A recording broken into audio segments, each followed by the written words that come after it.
afternoon, Namibia and the world once again on this beautiful Monday afternoon. Today we're having our second session here at the Government Information Center, and my name is Ashianwa Desire Kahiha, and I'm your host for this afternoon. Today's topic, we're looking at labor dispute processes, and in the studio I've got three panelists, and they are all from the Office of the Labor Commissioner in Namibia. And we have Ms. Josephine Shuveni. She is a policy analyst. Good afternoon, ma'am. Thank you for once again joining us. Afternoon, thank you for having me. We also have Mr. Webster Mainga. Good afternoon, sir. He is a senior administrative officer. Thank you for having me. Good afternoon, viewers. And then next to me, immediate left, we have Ms. Martha Nikela, and she's also a senior administrative officer with the same office. Good afternoon, ma'am. Good afternoon, ma'am. Good afternoon, viewers. Nice having me. As we always say on these sessions, these are conversations that we would like to not only have with each other here in the studio, but along with you, our viewers. So you're always welcome to comment on the specific topics that we address here, or you can call in or even send your questions via our social media platforms through which we live stream these sessions. On Facebook, you can find us at Ministry of Information and Communication Technology, Republic of Namibia. That is Facebook, Ministry of Information and Communication Technology, Republic of Namibia. We are also live on our YouTube channel, and our handle there is MICT Namibia, MICT Namibia. To continue with our session here, as we said, we're looking at labor disputes processes. And we kick off with the first question, going to Ms. Shuveni. We would like to know, what is a labor dispute? Thank you for the question.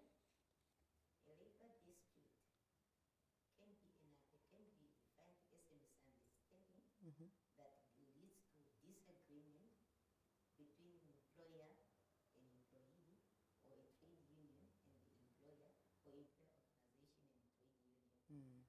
These are disputes that are always happening on a daily basis. Dispute like leave is not taken in a proper procedure. An employee failed to provide a sick leave certificate after he or she claimed to be sick. Outstanding leave days that are not utilized and not counted for. Payment of salaries, late payment of salaries, late payment of wages, late payment, beg me pardon, it's not late payment the only, but also misunderstanding on how the basic conditions of employment are carried out.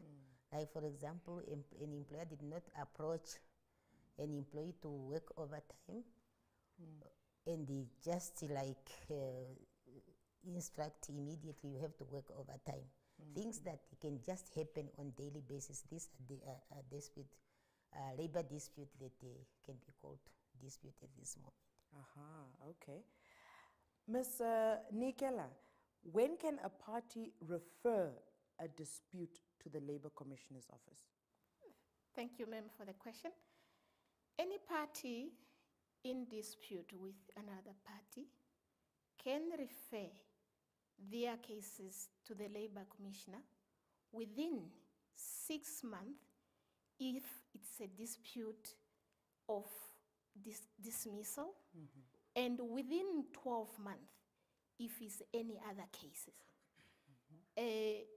The parties can refer their cases within that prescribed time. And countrywide, we are represented, if not all, in all towns in Namibia. Okay. Mr. Mainga, what steps should be followed when referring a dispute to the Labor Commissioner? Well, thank you for the question. The first step actually would just be to collect the forms at the Labor Commissioner's office or any Ministry of Labor.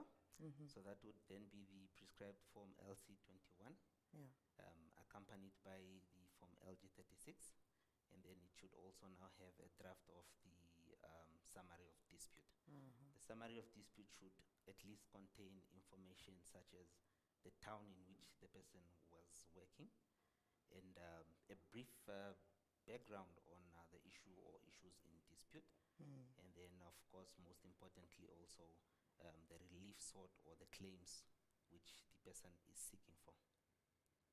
Okay.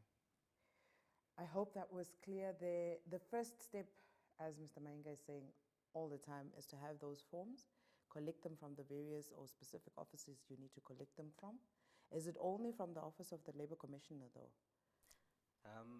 The forms can be obtained as well on the internet, and as Okay. well as you can also find them in the Gazetted Labour Act rules Okay. and regulations. Okay.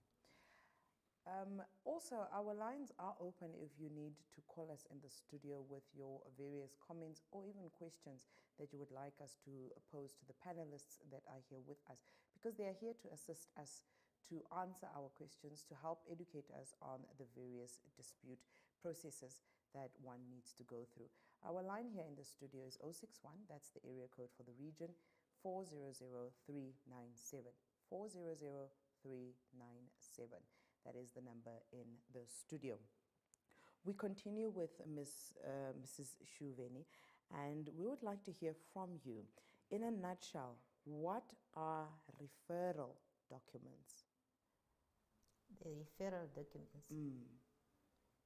Referral documents, we have a referral form Okay. that someone has to choose to complete and choose the nature of the dispute Yeah, yeah. and indicate the date of the beg me pardon, indicate the date when the dispute arose. Okay. It has to be signed. That is a referral form. I'm describing now the form. It has to Yeah. be signed by the applicant himself, if she wants to sign herself, or by the applicant representative. And from there, we have a proof of service. It's another form Okay. that an applicant should now complete and serve the other party with that form. The other party in this context is an employer. Yeah, yeah. Then the summary of a dispute is something that you summarize, or a party concerned or an applicant can summarize the nature of the dispute, what has happened, or what she does not understand. As my colleague alluded, is what also she wants the company to do or the employer to do for her, and that is called a relief sought. She is now seeking for relief. I want the payment of how many months, or I want the payment of whatever in case of termination of the contract of employment. Yeah. But now, even if the dispute is like that, or referral is like that, you indicate what you want, then it will be now analyzed by our office. When the office analyzes it through conciliation, for example, because it has to be conciliated, Yeah, yeah. the parties will be helped now to understand what is that they have to come to an agreement. That is in conciliation. Then it goes up for arbitration if they do not understand each other, or they reach a deadlock in arbitration and in conciliation. Yeah. Then it will also go to arbitration. That is now the another stage, Yeah, yeah. whereby they will be now heard. Both of them, they will be now heard. And after they have been heard, then the arbitrator will now take a decision. So that is how the referral of dispute goes on. I hope I answered the question. Yeah, yeah, no, definitely. But staying with you, Mrs. Shuveni, what are the methods of serving the referral documents on the parties? The method of referral of dispute to another party, you can do it by fax. Okay. But even if you do it by fax, doesn't necessarily mean that you fax and you just let it, I faxed. You must also have a proof printed out that on this date, I faxed a referral of dispute to my employer or to the Office of the Labour Commissioner. Then the proof will be there. You can also send it by mail. Then again, you are needed to have a receipt whereby it is indicating that you have been, on that specific date, you have been tried to send your dispute, to save your other party through that mode. You can also send it by courier. So then you have a waybill number. Yeah. As long as you have a proof of these three modes that can verify at the end of the day, after there is a dispute, that this one was not saved or denied to be receiving your document, that is the proof needed. No, even if you are denying, this is the proof from the fax. This is the number from NAMPost. This is a waybill number from NAMCourier. So those are methods that one can use, or an employee can use, in order to save the referrals. Okay. Yes. Mr. Mainga, are there any other methods in which these documents can be served to the party? And these are mainly methods away from the prescribed ones that Ms. Shuveni just described to us now. Yes, there is actually the Part D of the of the LG36 form that allows the applicant actually to seek for approval from the Labor Commissioner in order for them to use any other alternative method of serving the document.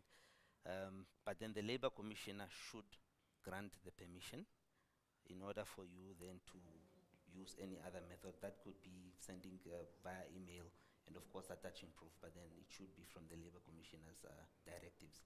Okay. Ms. Nikela, are there any challenges of the Office of the Labor Commissioner that the office is facing during the referral process? Yes, there are challenges. If you might allow me, I want to add to what Ms. Shuveni have just said on the method of serving the other party. The prescribed form, when one is referring a case to the Labor Commissioner, which is the referral, the form LC21, attached with the proof of service, which is LG36. The prescribed form requests that the Labor Commissioner should be satisfied that the other party in dispute is duly served with the document, which is now the referral form, which is the LC21, and a copy of the summary of dispute, as you have alluded to, which should state the place and in the town where the person have worked. Say, for instance, if the person have worked for Josephine and Co., the person should clearly indicate on the referral that is Josephine and Co., which is the company. And also when you are serving now the other party, which is the respondent, you should indicate the full name of the person that was served, which is now the respondent in this case. Being now whether you have used the fax or the postal courier or the registered mail, always is very important that a party should indicate the name of the person that was served on the other side of the respondents or the organization. Coming to your question, yes, there are challenges at the Office of the Labor Commissioner when we receive these referrals. The common one is incomplete referrals. Incomplete in the sense that this form are to be completed fully and correctly. You found now the person sending in a referral, the proof of service that is indicating who was served, there is no indication how the other person was served. Because we need to know that the other person indeed was served and how that person was served. Others are using of email, which is not supposed to be used if the person have not seek for permission from the Labor Commissioner. there are also implications if now the person have served the respondent, maybe the respondent was served, but it's not so indicated. Because then now, this case cannot go through to be allocated to an arbitrator so that it can be heard. Others are also maybe ignorance on part of the person that is referring a case. It can be now the respondent, because respondents or employers can as well refer cases. But then you found the person, because in that organization, for example, Mainga Trading, there is a Josephine Shuveni who's working there as an area manager and might be supervising this person. Now, you found this person is using Josephine as the employer. So now, if this case is to be allocated and to be heard, it will not proceed, because Josephine will come and say, no, but I'm not the employer. Yeah. Then you have to follow the procedure, because now there is a wrong name that is being used, and in the process, time is consuming, and you are delaying your own case yourself, because you have not indicated. You have to indicate the name of the company that you worked for correctly. If it's Webster Mainga Trading, it should be written as such. Because the other person will come and say, but the name of my company is not written that way. And we have to correct the citation. In the meantime, time is also going. That are most of the challenges that we are facing. Okay, okay. You mentioned something, submission of these referrals, and I would like Ms. Shuveni, where can a party submit his or her referral of the dispute? The party can submit his or her referral to the Office of the Labour Commissioner. Okay. And not only to the Office of the Labour Commissioner, Windhoek. If you are in Walvisbay, there is an office there. There is an office in Swakopmund. We are countrywide. Doesn't necessarily mean that you have to travel all the way where you are, far from Windhoek, distances, for you to submit the referral at the Office of the Labour Commissioner. At any labour office, whereby our forms also for referral are found there, and you can complete from there. The officials there, they also assist to forward the documents to the Office of the Labour Commissioner. Here at the head office, we just process them from all the regions and also those from commerce.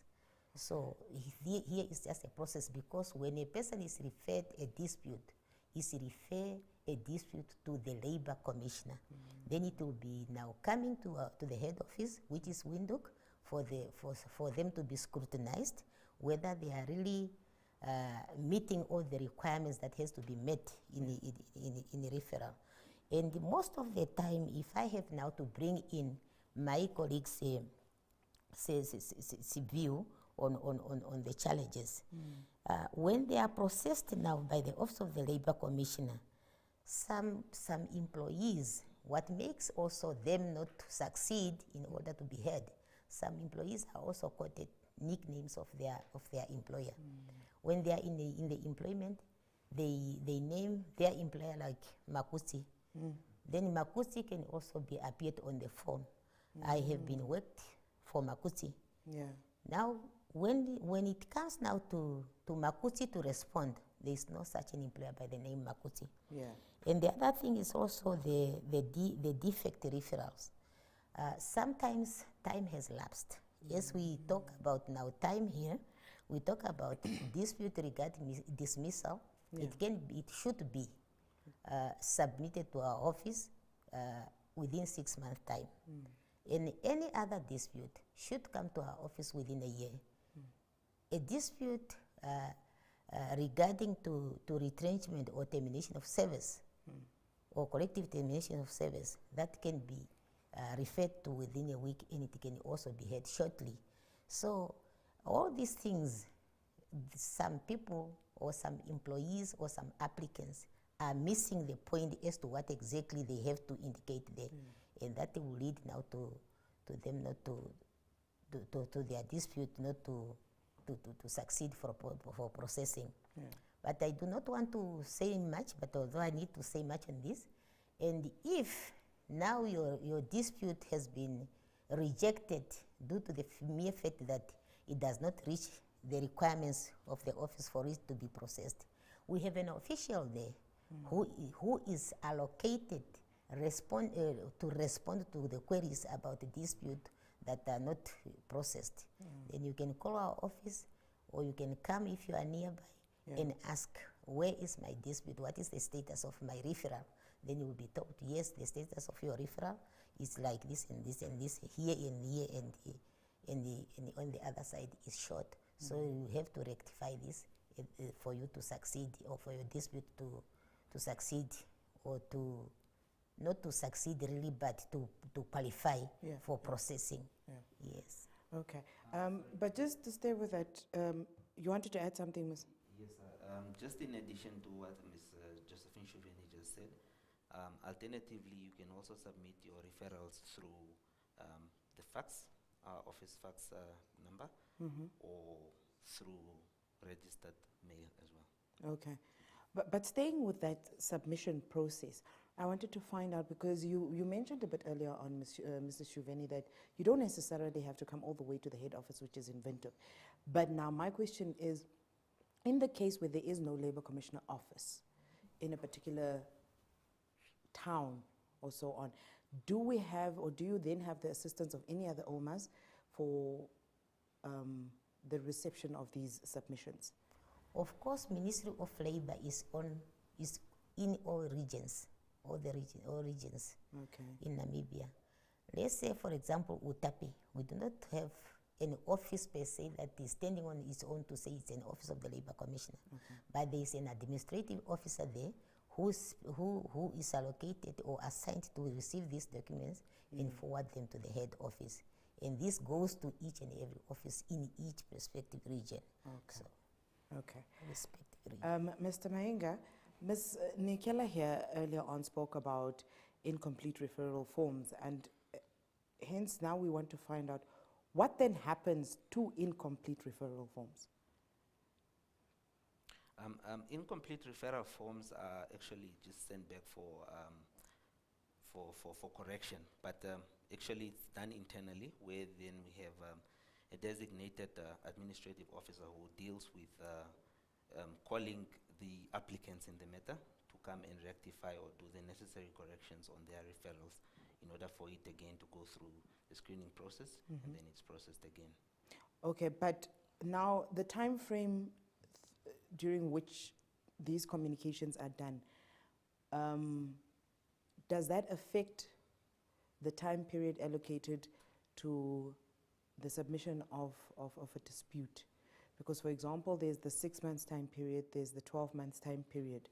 Now, if then this process of having to call in the person who submits, does that affect whether or not I submitted within the allocated time period or not? We actually consider the first application that was submitted. Okay. So that the first application that you've submitted before you actually did the rectifications on your referral forms, that is actually what is considered. But again, it's all up to the period that you need to submit your referral. Yeah. Yeah. So the earlier you do it, actually, then the better. Because for us also, as soon as we receive these documents, we act upon them as swiftly as possible. Okay. Okay. A reminder that you can still get in contact with us here in the studio through our social media platforms. You can send us your comments or even your questions if you have any for the panelists. On Facebook, you can find us at Ministry of Information and Communication Technology, Republic of Namibia, Ministry of Information and Communication Technology, Republic of Namibia. YouTube platform, our handle there is MICT Namibia, MICT Namibia. You can give us a call as well. 061 is the area code for the region, and the number here is 400397. 400397. While we wait for you to join the conversation, Mrs. Nikela, after the dispute has been referred and registered, how long will it take to notify the parties of the date, the venue, the allocated or designated arbitrator who will be presiding over the matter, as well as the time, therefore? Thank you for the question once again. The Labour Commissioner have 14 days to notify the parties that have referred their cases with the office within 14 days. Okay. And that is to notify them of the date of hearing, the time, the venue, and the name of the arbitrator that is designated to preside over that case. Okay. If now either party that have referred their cases are not conducted within the time prescribed, it's equally important for them to follow up with the office. Okay. Because sometimes they are not called, because once the case goes through, later is detected that maybe the number of the contact details of either of the parties are not reachable. We are unable to get hold of either party.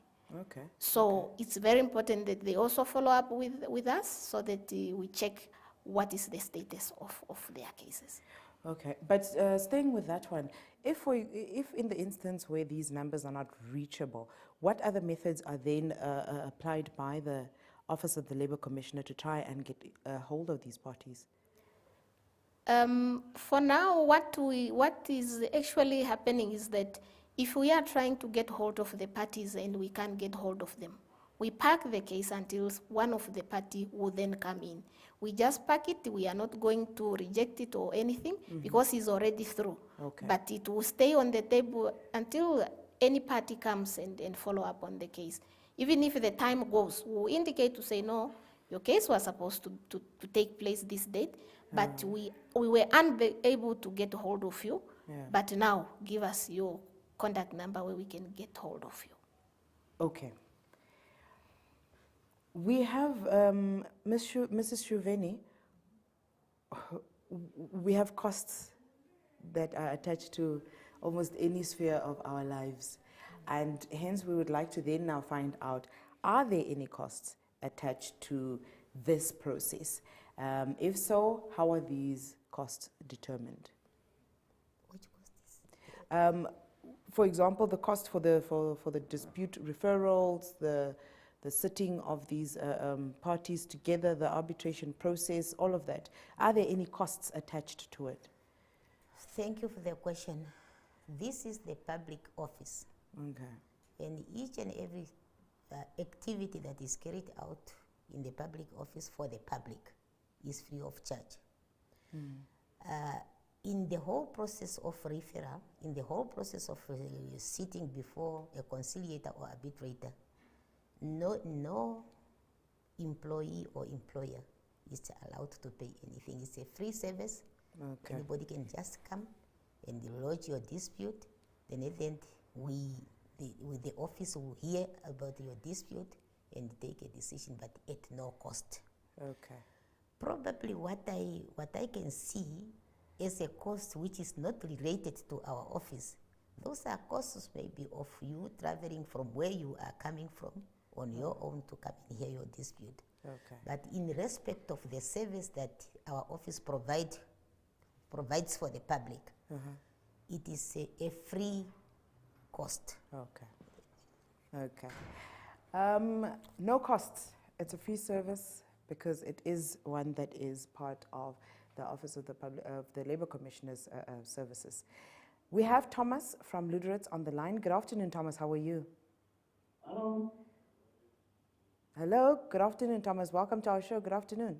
I just want to ask something again. Yes. Please go ahead. Regarding for the Labour Act. Okay. The lunch hours is paid up hours or not paid up hours?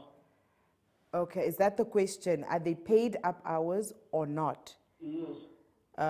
Is this with regards to you carrying out your duties? I want to listen to the radio. Hello, is it with regards to you carrying out your duties, whether or not you are supposed to work during that time period? I'm sorry? The question is, are you asking whether or not you are paid up or you get paid for working during that time period? Yes, because there is a misunderstanding in it. Because some people they are saying if you work for 80 hours, the lunch hour is also included. My question now is saying the lunch hour is paid up hours or not paid. Okay. These are the original hours. Okay. Because here in the labor act it is not that stated. Okay. No, we'll pose that question to the panelists. Thank you very much for your question, Mr. Thomas. I'm sorry your phone is cutting. No, I'm saying we will pose that question to the panelists in the studio. Okay. Thank you very much, Mr. Thomas. Anybody is open to take up that particular question? For the question posted, since we have a group that will be coming in, we'll take the details, and then the group that will be coming in will provide the answer on that, because we are only in for a specific section. Okay. Yes. Mr. Thomas, as Mrs. Nikela is stating, there will be another session that will be able to address your question. So we will definitely be handing over that question to the next group of officials that will be more, based to be able to answer your particular question. We move on here with the session in the studio, and at this point we would like to hear any final comments from our panelists. Ms. Shuvene? My final comment to the public out there. Oh, sorry, we've got a caller before we continue with Ms. Shuvene's final remarks. Mr. Gabriel, good afternoon, how are you? Gabriel, hello? Hello. Hi, how are you this afternoon? Good, how are you? Very well. How would you like to add your voice to the conversation? Yeah, it's just a problem with the phone itself, but me, I can hear you very well. Okay. Yeah, I have a question here to the labor officers. You know, there's a company, sometimes there are many companies when their employees, they are taking their employees to hearings, on hearings. They normally hire the lawyers. But if an employee is asking for himself to have a lawyer or someone to represent him from outside, or like from union or from a lawyer, they are saying that you are not entitled to bring anyone from outside. While they are bringing in a lawyer to chair the hearings. How do the labor commission deal with, or maybe is it really fair the company to bring in a lawyer while the employee is not allowed to bring someone from outside? Okay. Okay, we'll pose that question to the panelists, and hopefully they will be able to assist you. Hello? Yes, voice up, please. I can hear you very well. Okay, no, we're saying that we will pose that question to the panelists that we have in the studio, and we'll see who can. I will listen on the TV. Okay, no, that's fine. Thank you very much. Right. Mr. Gabriel is basically asking, how fair is it for during the dispute process when the hearing is sitting? He indicated you find some employers who will come and be represented or call in their lawyers to represent them, but when the employee, as the second party, wants to do the same, bring in a representative to represent them, they do not allow that. How does the Office of the Labour Commissioner then deal with that, and is it fair for something like this to be taking place? The question is really not clear whether the prohibition of the lawyers is at the company level or at our office. Okay. So the question is just like disciplinary hearing happens at the company level. Okay. If disciplinary hearing is happening at the company level, which is a mode of discipline at the company level, which is outside of our office, We have no hands to go on internal matters of the company. For our office to stand in for a case or to accept the case or deal with the case or deal with the dispute, it is only when the dispute is referred to us. And I don't think at our level there is anything that is preventing somebody to be represented by a labor consultant or by a lawyer, as long as you give a notification or apply that I have this representative, or the representative apply that is there to represent you. So that is the position of our office. But the disciplinary hearing, as he put it, if I understand his question very well, disciplinary hearing is a process that is happening at the workplace. And at the workplace, our office does not have any involvement with internal matters of employers and employees. Yes. Okay. But in the case where this employee feels disgruntled by this internal process, where they are not allowed to bring in a representative, can they then submit a case with the Labor Commissioner's office? Of course, yes. Okay. It's when you are disgruntled by the decision that is taken between you and your employer, whether it is taken by the independent of chairperson, or the independent chairperson, or a lawyer for that matter, as you are saying. Yeah. So that decision is not satisfying you, and you think you are not protected and the results are not in your favor. You can now refer a dispute, but only after you exhaust all the arenas at the employer level, which is after the disciplinary hearing decision. You are given some days to appeal, because our office will also not take dispute whether, if you did not exhaust all the legal requirements at the company level, or labor-related requirements, labor-related procedures at the company level. So you have to have a disciplinary hearing. A disciplinary hearing should have to give you a decision that disgranted you, but at the end of the day, you are expected at the company level to appeal against that disciplinary, against that decision. Okay. After the decision remains the same and you're still not happy, is when you can come now to the Office of the Labor Commissioner and say that, yes, I have been going through the disciplinary hearing, but I am not happy with the decision, or the decision is biased, so I cannot take it to the Office of the Labor Commissioner, deal with it. Okay. So, no, definitely. Thank you very much, Mrs. Shuveni, for that clarification there. And we now proceed then to our final remarks, starting with you. Our office final remark here. We are here to tell the public that a dispute is a disagreement between an employer and employee. But should you happen to have that disagreement as an employee, please exhaust all the arenas, internal arenas, for you to refer the dispute to the Labor Commissioner. Make sure you are on time. Make sure you pronounce the employer's name properly. Make sure you do not use the nickname. Make sure you know the date the dispute arose. Make sure you have a clear summary. Make sure also you have a relief in your summary that you are seeking that is very clear. So, and what I want to end here is that our office is everywhere. Okay. Our office is everywhere. Yeah. Our office is everywhere. In each respective region, we have an office. If it is not a Labor Commissioner's office per se, then it's the Ministry of Labor.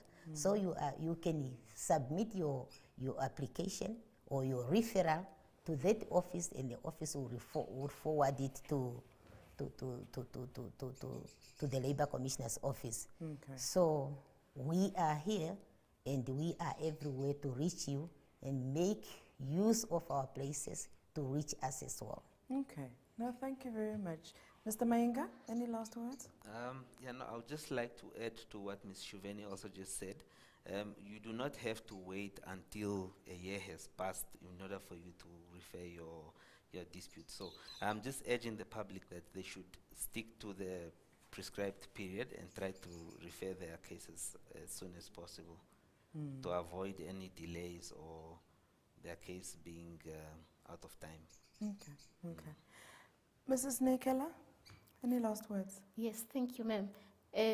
I just want to urge our public over there to please visit the office of the Labor Commissioner in the locality where you found yourself, or the Ministry of Labor, not only when you have a dispute, because one of the functions of the office of the Labor Commissioner is to prevent dispute from arising, and that is through giving the advice and educate the public.